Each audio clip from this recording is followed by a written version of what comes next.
मी आलो होतो आमचे पी विजय शिंदे आणि त्यांच्या वडिलांचे उत्तर कार्य होते आणि त्यांना भेट द्यायला आलो होतो। तर यादवरावांना आमचं कळलं की आम्ही येतोय आणि आता आमचे मित्रपक्ष आहेत।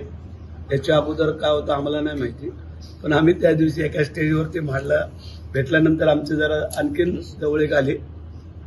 एक चांगले उद्योजक, मराठी उद्योजक म्हणून त्यांच्याकडे पाहिलं जातं की आज कोकणामध्ये जर आपण पाहिलं तर पूर्वी जे काही दूध संकलन व्हायचं ते आता या मधल्या काळामध्ये फार कमी झालं होतं।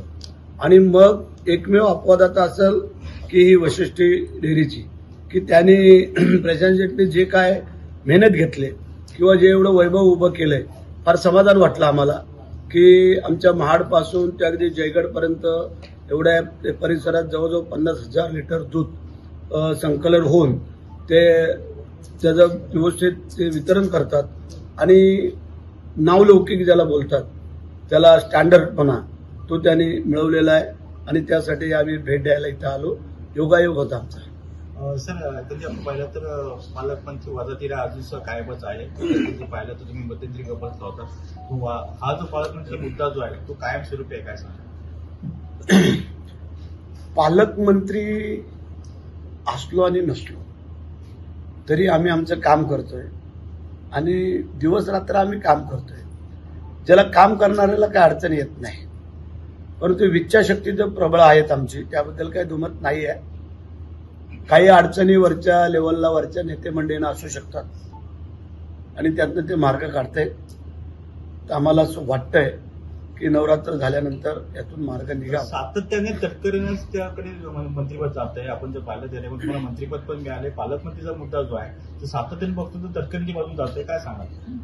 आज जर कोकणामध्ये जर आपण पाहिलं तर आता ह्या दुसऱ्या टर्मला शेखर निकम आहेत, नाहीतर तशी त्यांची एकच सीट तटकरेंची, आणि त्याच्यामुळे त्यांच्या पक्षाच्या वाट्यावरती आलेला जो काही म्हणजे त्यांच्या हिश्श्यावरती आलेला जो भाग आहे त्यामुळे तो त्यांना दिला जात आहे। आता आम्हाला आमचे जर आज पाहिलं तर सिंधुदुर्ग, रत्नागिरी ते महाड म्हणजे रायगड आमचे 15 आमदार, 8 आमदार आमचे आहेत। तर अशा अनुषंगाने थोडं पाठीपुढं होतं, पण ह्या वेळेला आम्हाला मंत्रिपद दिलेलं आहे। आता एकच उणीव आहे, ती पण होईल।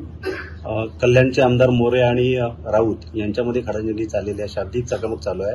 कल्याणच्या आमदारांनी सरळ सांगितले की राऊतांच्या घरात घुसून मारेल म्हणून, याकडे कसं पाहता तुम्ही? ठीक आहे, आता नाहक संजय राऊत काही गोष्टी उडून अंगावरती घेतात। आमचे लोक तसे उगाच बोलत नाही आहेत की ज्या वेळेला असे काही शब्द येतात त्याच वेळेला अशा काही आमच्या आमदारांना, आमच्या कार्यकर्त्यांना, पदाधिकाऱ्यांना बोलावं लागतं। काही गोष्टीचं तारतम्य, लिमिट कोणी असेल त्याला असणं गरजेचं आहे असं आम्हाला वाटतंय। तेव्हा त्यांनी तारतम्य सोडलं, लिमिट सोडलं, त्याच्यामुळे मग अशा एखाद्या आमच्या मावळ्याला उद्गार काढावे लागले असतील। त्यामध्ये ठीक आहे, काही गोष्टी आहेत त्या आहेत, त्या मान्य कराव्या लागतात। सर, नागपूरमध्ये काल राष्ट्रवादीचं चिंतन शिबिर झालं, तिथे प्रफुल्ल पटेल यांनी असं जाहीर केले की मुंबई सोडून स्थानिक स्वराज्य संस्थांमध्ये स्वबळावर लढणार आहेत। याकडे आपण कसं बघतो? आणि माझा जर असा प्रश्न आहे की रायगडमध्ये तुम्ही माहिती एकत्र लढणार की स्वबळावर? पहिला तर मुद्दा असा आहे, लोकसभेला आम्ही महायुतीने लढलो, विधानसभेला महायुतीमध्ये लढलो। जर आमच्या नेते मंडळींनी व्यवस्थित जर समन्वय साधला तर ती पण महायुतीमध्ये सगळीकडे लढलीच आहे। पण जर काही मंडळींना असं वाटत असेल की इथे आम्हाला काय यांना बरोबर घ्यावं,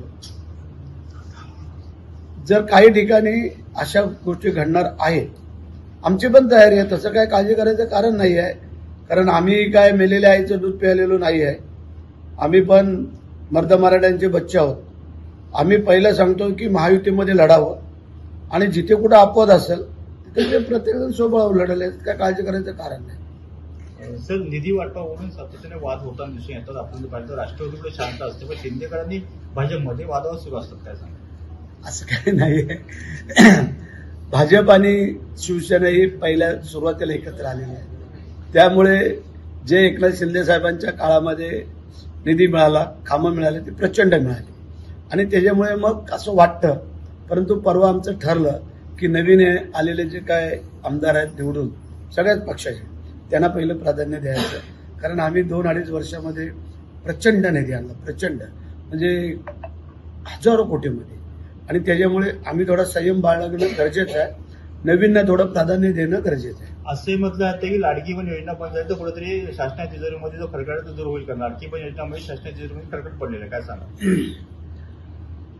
तिजोरी भरण्याचे अनेक मार्ग आहेत, अनेक सोर्सेस आहेत. त्या माध्यमातून सरकार काम करेल, परंतु लाडक्या बहिणींचे पैसे बंद होणार नाहीत, करणार नाही आम्ही. कारण ज्यांच्यामुळे जर आम्हाला सरकार आलेलं आहे त्यांना आम्ही विसरणार नाही. लाडकी बहिणीचा प्रश्न आला. गुहागर चिपळूण तालुक्यातल्या मजरे काउंटरमध्ये मजरे तामाणेमध्ये असा विषय आलेला आहे की एक विधवा महिला आहे आणि तिच्या घरामध्ये 3 टाइम खायला तिला मिळत नाहीये. घरावर प्लॅस्टिक आहे, मात्र तिच्या नावाने प्रशासनाने पत्र पाठवलंय की तुमच्या घरात 4 चाकी आहे, नोंदवलेली तुमच्या नावावर रजिस्टर्ड आहे, त्यामुळे तुम्हाला लाडकी बहीण योजनेचा लाभ मिळणार नाही. मग हे चुकीचा मेसेज गेला असेल किंवा माहिती मिळाली असेल. कारण असं आहे की त्यांनी येऊन स्वतः पाहायला पाहिजे. ज्या अधिकाऱ्यांनी पत्र पाठवलंय त्यांनी तिचं घर, तिची गाडी आहे काय, एखाद्या वेळेला काय होतं, चूक होते. काय लोकांना ते कळत नाही, माहिती नाही पडत, आणि ते सरळ बोलून टाकतात. तर त्याने जे कोणी केले आणि तशी परिस्थिती असेल तर ते बंद होणार नाहीत. त्यासाठी जे काही करायला लागेल ते आम्ही करू. शेवटचा प्रश्न आहे, नवरात्र असेल तर आपल्याला पालकमंत्रीपद मिळालं? बघतो आता देवीला साकडं घालतो. कारण देवीला जर वाटत असेल मी तिचा खरा भक्त आहे तर ती मला प्रसन्न होईल, त्यात काही काळजी करायचं कारण नाही. पण तुम्हाला मगाशी एक मी सांगितलं की कुठल्याही गोष्टीला घाबरायचं नाही. जर आपण काम करणारे कार्यकर्ते आहोत, मी तर पहिलं सांगितलं मी शिवाजी महाराजांचा मावळा आहे, बाळासाहेबांच्या मुशीत तयार झालेला कार्यकर्ता आहे, आणि दिघे साहेबांनी एकनाथ शिंदे साहेबांचा खंड समर्थक म्हणून आम्ही काम करतो. त्यामुळे पालकमंत्री किंवा ह्या ज्या काही गोष्टी आहेत ह्या आम्ही त्यांना फार महत्व देतो अशातला भाग नाही आहे. परंतु काही कारण आहेत की जी हक्काने मिळणं गरजेचं आहे. त्यासाठी जर व्यवस्थित असते तर एवढ्या टोकाला पण जाण्याचं काही कारण नाही आहे. पण जो हक्क आहे तो का सोडा.